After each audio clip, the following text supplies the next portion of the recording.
Chapitre 40. Consolez, consolez mon peuple, dit votre Dieu.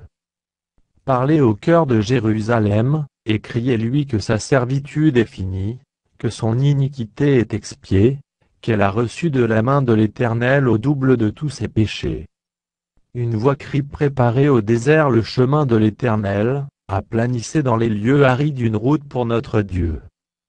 Que toute vallée soit exaucée, que toute montagne et toute colline soient abaissées. Que les coteaux se changent en plaine, et les défilés étroits en vallons. Alors la gloire de l'Éternel sera révélée, et au même instant toute chair la verra, car la bouche de l'Éternel a parlé. Une voix dit: crie. Et il répond: que crierai-je? Toute chair est comme l'herbe, et tout son éclat comme la fleur des champs. L'herbe sèche, la fleur tombe, quand le vent de l'Éternel souffle dessus. Certainement le peuple est comme l'herbe. L'herbe sèche, la fleur tombe. Mais la parole de notre Dieu subsiste éternellement. Monte sur une haute montagne, Sion, pour publier la bonne nouvelle, élève avec force ta voix, Jérusalem, pour publier la bonne nouvelle, élève ta voix, ne crains point, dis aux villes de Juda: voici votre Dieu. Voici, le Seigneur, l'Éternel vient avec puissance, et de son bras il commande, voici, le salaire est avec lui, et les rétributions le précèdent. Comme un berger, il paîtra son troupeau, il prendra les agneaux dans ses bras, et les portera dans son sein, il conduira les brebis qui allaitent. Qui a mesuré les eaux dans le creux de sa main, pris les dimensions des cieux avec la paume, et ramassé la poussière de la terre dans un tiers de mesure? Qui a pesé les montagnes au crochet, et les collines à la balance?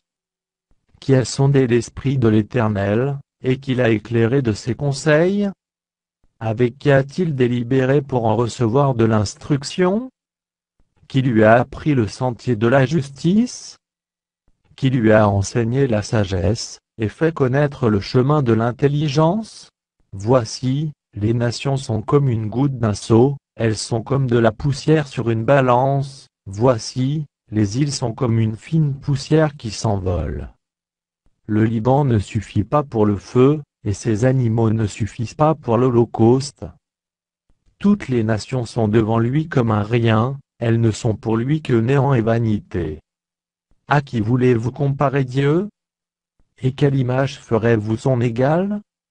C'est un ouvrier qui fond l'idole, et c'est un orfèvre qui la couvre d'or, et y soude des chaînettes d'argent. Celui que la pauvreté oblige à donner peu, choisit un bois qui résiste à la vermoulure, il se procure un ouvrier capable, pour faire une idole qui ne branle pas. Ne le savez-vous pas, ne l'avez-vous pas appris? Ne vous l'a-t-on pas fait connaître dès le commencement? N'avez-vous jamais réfléchi à la fondation de la terre? C'est lui qui est assis au-dessus du cercle de la terre, et ceux qui l'habitent sont comme des sauterelles, il étend les cieux comme une étoffe légère, il les déploie comme une tente, pour en faire sa demeure. C'est lui qui réduit les princes au néant, et qui fait des juges de la terre une vanité. Ils ne sont pas même plantés, pas même semés, leur tronc n'a pas même de racines en terre, il souffle sur eux, et ils se dessèchent, et un tourbillon les emporte comme le chaume. À qui me comparerez-vous, pour que je lui ressemble? Dit le Saint. Levez vos yeux en haut, et regardez. Qui a créé ces choses?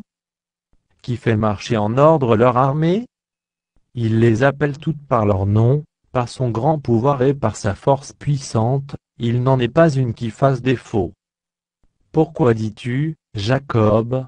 Pourquoi dis-tu, Israël? Ma destinée est cachée devant l'Éternel, mon droit passe inaperçu devant mon Dieu? Ne le sais-tu pas, ne l'as-tu pas appris? C'est le Dieu d'éternité, l'Éternel, qui a créé les extrémités de la terre, il ne se fatigue point, il ne se lasse point, on ne peut sonder son intelligence. Il donne de la force à celui qui est fatigué, et il augmente la vigueur de celui qui tombe en défaillance. Les adolescents se fatiguent et se lassent, et les jeunes hommes chancellent.